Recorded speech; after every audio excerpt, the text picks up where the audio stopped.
Hello. हाय दोस्तों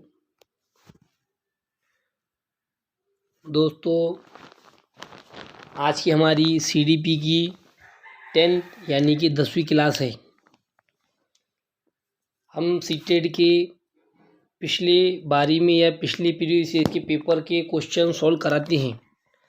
आज हम जो पेपर सॉल्व कराने जा रहे हैं ये बहुत ही बेहतरीन, और ये जो क्वेश्चन पेपर है देखिए आपको डेट नज़र आएंगी 21/12/2021, यानी कि पिछले बारी में जो कंप्यूटर टेस्ट हुआ था, सीबीएसई टेस्ट हुआ था, तो उस पर के क्वेश्चन है और वही पीडीएफ फाइल हमने ओपन की है और आपको 2021 में बाल विकास में कैसे प्रश्न पूछे गए इसके बारे में मालूमात देंगे और प्रश्न के उत्तर भी बताएंगे और किस तरीके से सॉल्व किया जाता है इसकी पूरी सटीक मालूमात आपको देते चलेंगे। तो दोस्तों सबसे पहले आप हमारे इस चैनल को सब्सक्राइब कीजिए, लाइक कीजिए और शेयर कीजिए। आज की जो क्लास है वेरी इंपॉर्टेंट क्लास है, क्योंकि आपको इससे आइडिया लग जाएंगी कि जो सीबीएसई टेस्ट हुआ है, कंप्यूटर बेस्ड टेस्ट हुआ है, इस पर से कैसे क्वेश्चन आपको पूछे जा रहे हैं, किस तरीके से इसका पूछने का मेथड है और हमको किस तरीके से इसकी पढ़ाई करना ज़रूरी है। आपको इस पेपर पर से पूरी आइडिया हो जाएंगी। तो दोस्तों समय को बर्बाद ना करते हुए चलिए आज का फर्स्ट जो है पहला प्रश्न पढ़ते हैं और क्वेश्चन पेपर सॉल्व करते हैं। और दोस्तों आप ये भी ना भूलिए, इससे पहले हमने जो है 9 क्लास जो है कराई है, पूरे 9 क्लासें सीडीपी के बारे में कराई है और बहुत बेहतरीन तरीके से कराई है। आप ये नई 9 की जो क्लासें हैं हमारे चैनल पर विजिट कीजिए, प्ले लिस्ट में जाइए और 9 की 9 क्लासें देखिए हमारे इस चैनल के। आपको अच्छी तरीके से समझाई हुई, आपको जो स्टडी में बहुत हेल्प मिलेंगी। ठीक है दोस्तों, तो चलिए आज का पहला प्रश्न शुरू करते हैं कि बाल केंद्रित कक्षा का सृजन कैसे किया जाता है। बाल केंद्रित कक्षा का सृजन कैसे किया जाता है। ऑप्शन: विद्यार्थियों में प्रतिस्पर्धा प्रोत्साहित कर। दूसरा, शिक्षार्थियों को प्रश्न पूछने से हतोत्साहित करके और उन्हें निष्क्रिय रखकर। तीसरा, शिक्षार्थियों को उनके निष्पादन के बारे में समय पर प्रतिपुष्टि देकर। चौथा, बारंबार परीक्षा लेकर और शिक्षार्थियों को बीच में भय की अवस्था में रखकर। तो दोस्तों सबसे पहले मैं आपको इसका जो है उत्तर, सही उत्तर बता दूंगा। इसका जो सही उत्तर है दोस्तों थर्ड हो जाएगा। तो शिक्षार्थियों को उनके निष्पादन के बारे में समय पर प्रतिपुष्टि देकर, ये जो इसका राइट आंसर हो जाएगा। देखिए दोस्तों, इससे पहले मैंने आपको बताया कि जो है सीटेट की जो ऑप्शन होती है ना बहुत ही सिंपल होती है। आप इसे ऑप्शन देखकर भी आप जो है इसका अनुमान लगा सकते हैं कि इसका आंसर कौन सा होगा। मैंने आपको इससे पहले बताया था कि निगेटिव वर्ड कौन से होते हैं, पॉजिटिव वर्ड कौन से होते हैं। देखिए सबसे पहले ऑप्शन बताया गया है कि बाल केंद्रित शिक्षा का सृजन कैसे किया जाता है। पहला ऑप्शन क्या बताया गया, प्रतिस्पर्धा में प्रोत्साहित कर। सबसे पहले हमें दोस्तों विद्यार्थियों को, शिक्षार्थियों को प्रतिस्पर्धा में लाना नहीं है। हमें हार जीत ये विद्यार्थियों के साथ खेलना नहीं है, ये होगा निगेटिव। उसके बाद में विद्यार्थियों को प्रश्न पूछने से हतोत्साहित करके उन्हें निष्क्रिय रखकर। देखिए दोस्तों सबसे पहले हमें विद्यार्थियों को जो प्रश्न इसलिए पूछते हैं कि उन्हें हम जो है प्रोत्साहित करें, हतोत्साहित ना करें। और उसके बाद में क्या है, निष्क्रिय रखकर। हमें विद्यार्थियों को निष्क्रिय नहीं रखना है। सीटेट का जो मेन बेस्ड है वो उसका कहने का मतलब यही है कि हर शिक्षार्थियों को, हर विद्यार्थियों को प्रोत्साहित करें और निष्क्रिय ना रखे, सक्रिय रखिए, यानी कि विद्यार्थी जो है एक्टिव हो। तो निष्क्रिय आएगा तो ये भी निगेटिव, ये भी जो है रॉन्ग हो जाएगा। देखो निष्क्रिय, उसके बाद में क्या सीखा, प्रतिस्पर्धा निगेटिव है। उसके बाद में बताया बारंबार परीक्षा लेकर और शिक्षार्थियों के बीच में भय की अवस्था में रखकर। देखिए बारंबार परीक्षा में शिक्षार्थियों के बीच में भय ये क्या है, ये निगेटिव वर्ड हो गया। भय क्या हो गया, ये निगेटिव वर्ड हो गया। उसके बाद में है दोस्तों, आपको जो है निगेटिव और पॉजिटिव वर्ड भी अगर समझ में आ जाएंगे तो आपका आसानी से जो क्वेश्चन पेपर है बिल्कुल आसानी से सॉल्व हो जाएगा। इसमें तीन देखो, प्रतिस्पर्धा ये निगेटिव वर्ड, उसके बाद में हतोत्साहित निगेटिव वर्ड, निष्क्रिय निगेटिव वर्ड और भय निगेटिव वर्ड, ये तीनों निगेटिव आ गए। इसमें पॉजिटिव कौन सा है? ये निष्पादन के बारे में समय पर प्रतिपुष्टि देकर, यानी कि प्रतिपुष्टि का मतलब है उन्हें समय पर जो है एक सहूलत देकर उनके जो है जो निष्पादन जो परफॉर्मेंस कर रहे हैं उनको जो है थोड़ी सी सहूलत देकर उन्हें समझाकर उन्हें सिखाया जाए। तो हर एक क्लास टीचर का जो कार्य यही है कि शिक्षार्थियों को जो है उनके निष्पादन में अगर कोई कमी बेशी होती है तो उसे समय पर प्रतिपुष्टि दे और उसे आगे बढ़ाए। चलिए दोस्तों, थोड़ा एक्सप्लेनेशन लंबा हो गया, दूसरा क्वेश्चन देखते हैं। मैं आपको इसलिए एक्सप्लेनेशन करता हूँ दोस्तों कि ये जो एक्सप्लेनेशन से आपको समझ में आता है, एक्सप्लेन जितना अच्छा करेंगे आपको उतना समझ में आएगा कि क्वेश्चन क्या पूछा जा रहा है, कैसा पूछा जा रहा है। तो देखिए दोस्तों, नेक्स्ट क्वेश्चन देखेंगे।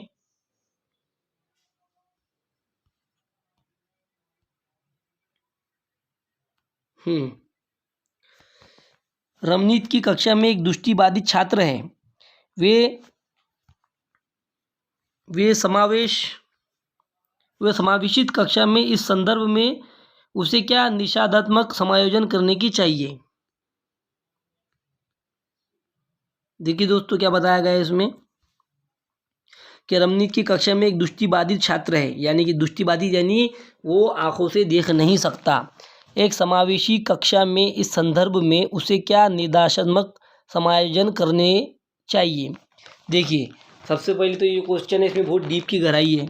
हमें समझना यह है कि दृष्टिबाधित है तो ये जो है सादे विद्यार्थी के साथ में कैसा है। तो दोस्तों, सीटेड क्या कहता है, समावेशी शिक्षा को ये फॉलो करता है। किसको करता है? समावेशी शिक्षा को ये फॉलो करता है। इसमें बताया गया कि एक बिना देखने वाला जो है क्वेश्चन बताया गया, बिना देखने वाला दृष्टिबाधित जो है छात्र है, फिर भी वो उसे हम जो है कैसे उसे निर्देश दे सकते हैं, कैसे उसे बता सकते हैं। तो चलिए ऑप्शन देखते हैं।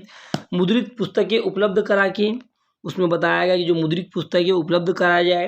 दूसरा, छोटी मुद्रा वाली कार्य शीट प्रदान करके। उसके बाद में विविध प्रकार के दर्शनात्मक पुस्तिकरण देकर। और चौथा बताया त्रिविमीय नक्शे और चार्ट जैसे स्पर्शिक संसाधनों का प्रावधान करके। तो दोस्तों, जब दृष्टिबाधित बच्चे हैं तो उसका जो राइट जो आंसर हो जाएगा वो हो जाएगा त्रिविमीय नक्शे, चार्ट और स्पर्शिक, यानी कि ऐसे जो मॉडल, ऐसे नक्शे जिसे जो छू कर वो समझ जाए। तो उसका जो राइट आंसर हो जाएगा ये 4 हो जाएगा। देखिए दोस्तों, सीटेड इस तरीके से क्वेश्चन पूछता है, हमें जो है समझना आने चाहिए। उसके बाद में थर्ड, सीखने की वो प्रक्रिया क्या कहलाती है जिसमें बच्चे स्कूल जैसी सामाजिक संस्था में प्रवेश करके सीखते हैं? सीखने की वो प्रक्रिया क्या कहलाती है जिसमें बच्चे स्कूल जैसी सामाजिक संस्था में प्रवेश करके सीखते हैं? देखिए दोस्तों, मैंने इससे पहले आपको जो है 2011, 12 और 15 के क्वेश्चंस आपको कराए थे, उसमें ये बताया गया था। मैंने आपको बार बार कहा था कि जो है बच्चे की समाजीकरण की पहली जो है संस्था कहाँ है और सेकंड कहाँ है। तो इसमें क्या बताया गया? स्कूल जैसी सामाजिक संस्था। इसमें जो क्वेश्चन को उल्टा पूछ दिया गया है। पहले पूछता था कि जो है घर क्या है, ये सामाजिक संस्था जो है प्रथम संस्था है। उसके बाद में क्या बताया गया, इसमें क्या पूछा गया, स्कूल जैसी सामाजिक संस्था प्रवेश करके सीखते हैं, यानी कि क्या है ये क्या है? इसके ऑप्शन देख लेते हैं। द्वितीय समाजीकरण है, परिपक्वता है, निष्क्रिय समाजीकरण है, प्राथमिक समाजीकरण है। देखिए दोस्तों, सबसे पहले मैं आपको इसका आंसर बताऊंगा। इसका जो आंसर है ये फर्स्ट हो जाएगा, द्वितीय समाजीकरण। समाजीकरण की पहली जो है प्रथम भूमिका कौन निभाता है? घर, माँ बाप, ये जो है समाजीकरण की पहली भूमिका है। और दूसरी कौन सा है? स्कूल, संस्था। इसका पहला जो है आंसर राइट हो जाएगा। उसके बाद में बताया गया निष्क्रिय समाजीकरण, निष्क्रिय जो तो हो ही नहीं सकता। और प्राथमिक समाजीकरण, प्राथमिक आपको बताया प्राथमिक क्या है? घर है। और जो द्वितीय क्या है? स्कूल है, संस्था है।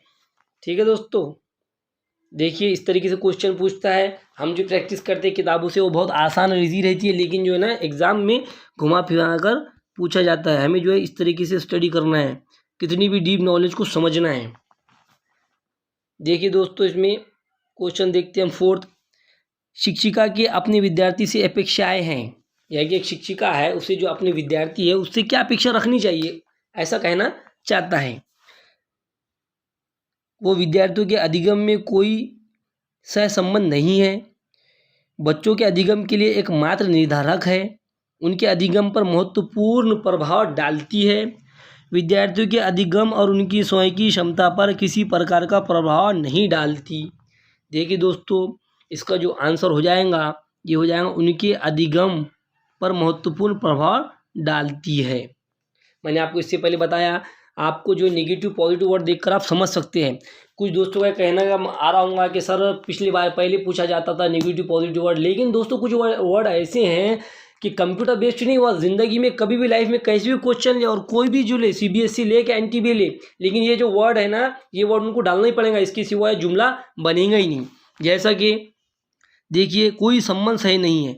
मैंने आपको इससे पहले बताया था कि अगर आपका क्वेश्चन नेगेटिव है तो आंसर नेगेटिव होगा, इसमें नहीं है तो आंसर आपका क्वेश्चन क्या है, पॉजिटिव है तो नेगेटिव आंसर होगा क्या, नहीं होगा, ये हो जाएगा कट। उसके बाद में बच्चों के अधिगम के लिए एक मात्र, देखिए एक मात्र, हम बच्चों को एक मात्र जो है शिक्षा नहीं दे सकते, हमें जो है कई तरीके से बच्चों को सिखाना है, ये भी नेगेटिव।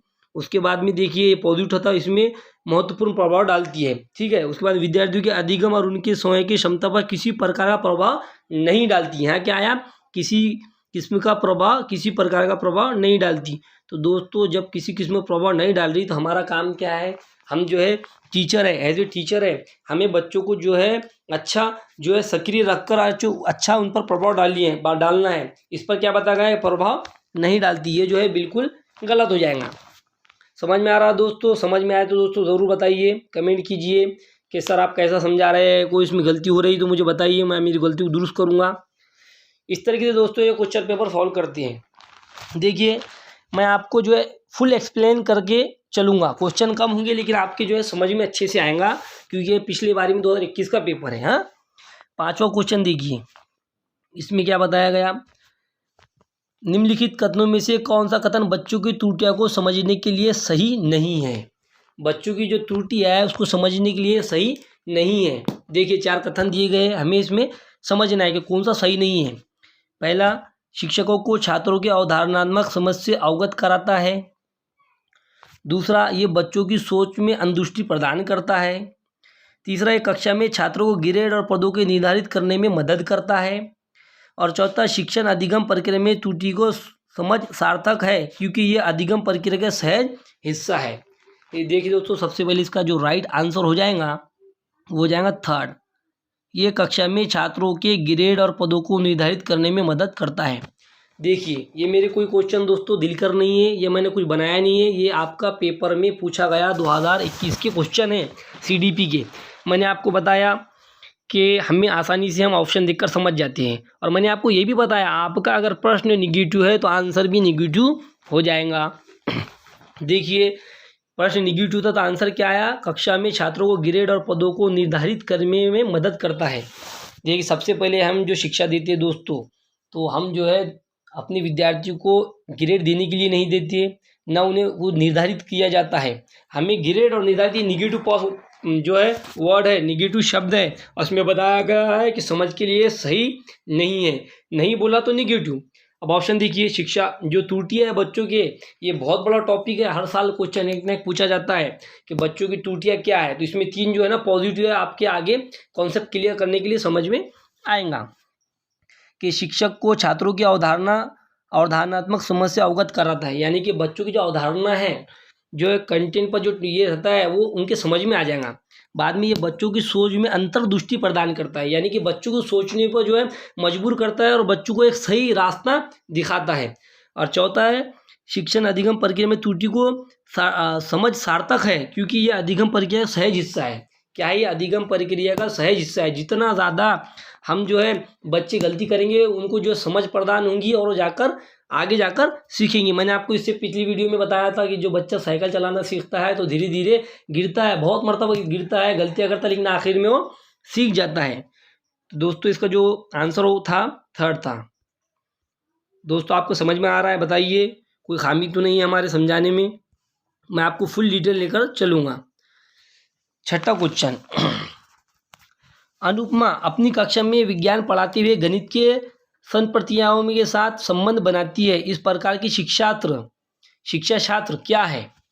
पहला ऑप्शन, अधिगम की रुकावट उत्पन्न करेंगी क्योंकि ये छात्रों को बोझ से बढ़ाएगा, छात्रों में भ्रांतियाँ को बढ़ा देंगी, अधिगम के स्थानांतर और अंत विषयात्मक अधिगम को बढ़ावा देंगी, और ज्ञान के अर्जन में रुकावट उत्पन्न करेंगी। तो दोस्तों जो इसका राइट आंसर हो जाएगा वो हो जाएगा दोस्तों थर्ड, अधिगम के स्थानांतर और अंत विषयात्मक अधिगम में बढ़ावा देंगी।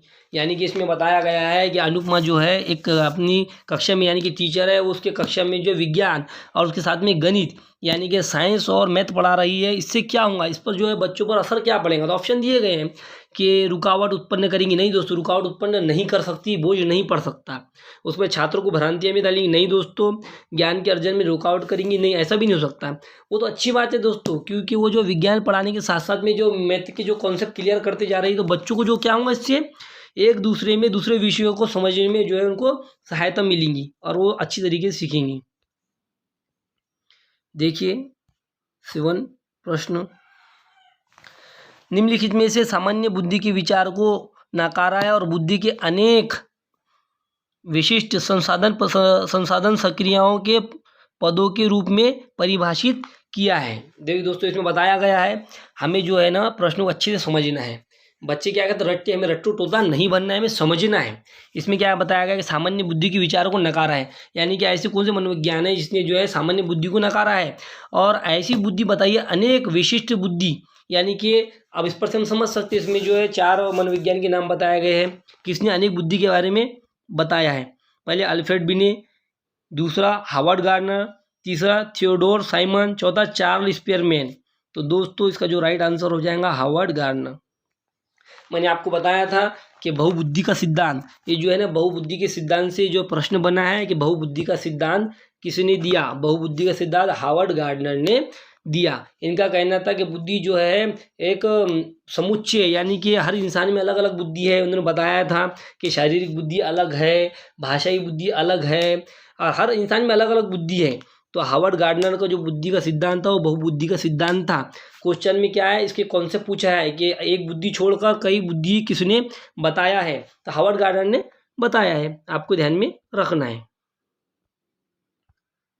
देखिए दोस्तों, इस तरीके से क्वेश्चन जो पूछे जाते हैं, हमें जो है दिमाग का हमें ख्याल रखकर बराबर सोचना है और समझना है। क्वेश्चन का ख्याल रखकर दिमाग चलाना है।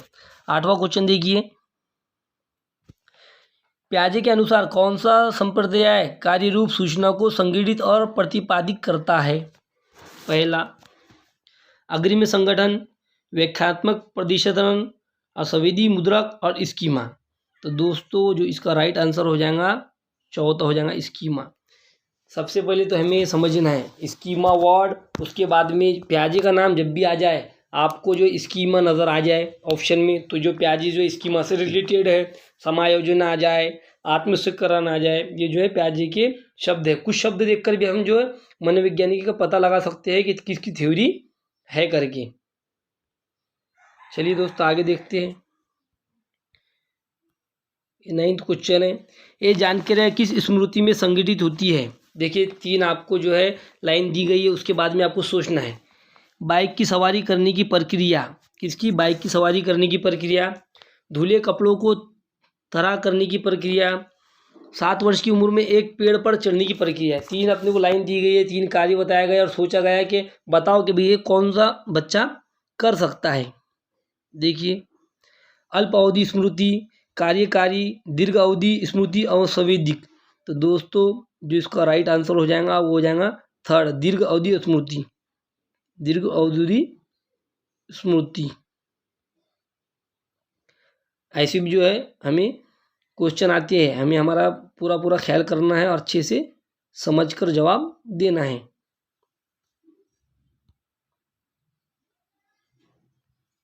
देखिए दोस्तों 10वां क्वेश्चन हमारा, जीन प्याजे के सिद्धांत में वर्तमान स्कीमा द्वारा परिवेश को समझ पाने की असमर्थता के कारण एक नए स्कीमा की रचना क्या कहलाती है। मैंने आपको क्या बताया, जब भी आपको स्कीमा का वर्ड आ जाए ये जीन प्याजे से रिलेटेड है।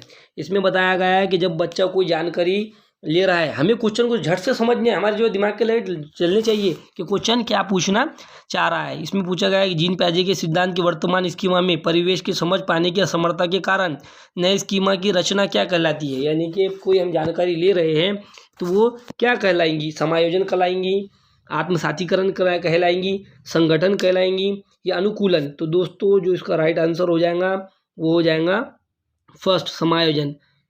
अगर विद्यार्थी कोई नई जानकारी इस्तेमाल जो है नई जानकारी ले रहा है तो समायोजन कहेंगे। और आत्मसातीकरण किसे कहेंगे? अगर पुरानी जानकारी में नई जानकारी वो जो है इंक्लूड करता है, उसमें मिलाता है, उसे आत्मसातीकरण कहेंगे, आत्मसातीकरण कहेंगे। तो दोस्तों ये हमारे जो है आज के 10 जो है हमने क्वेश्चन सॉल्व कराए। ये जो पेपर है हमने आपको बताया 2021 का पेपर है, हमने आपको ये 10 क्वेश्चन आपको सॉल्व कराए। देखिए इस तरीके से क्वेश्चन पूछता है।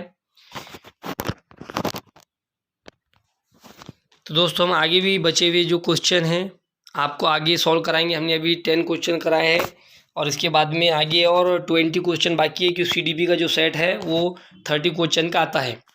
तो दोस्तों आपको हमारी क्लास कैसी लगी, समझाने का तरीका कैसा लगा, आप बताइए। कोई गलती होंगी तो हम उसे दुरुस्त करने की कोशिश करेंगे।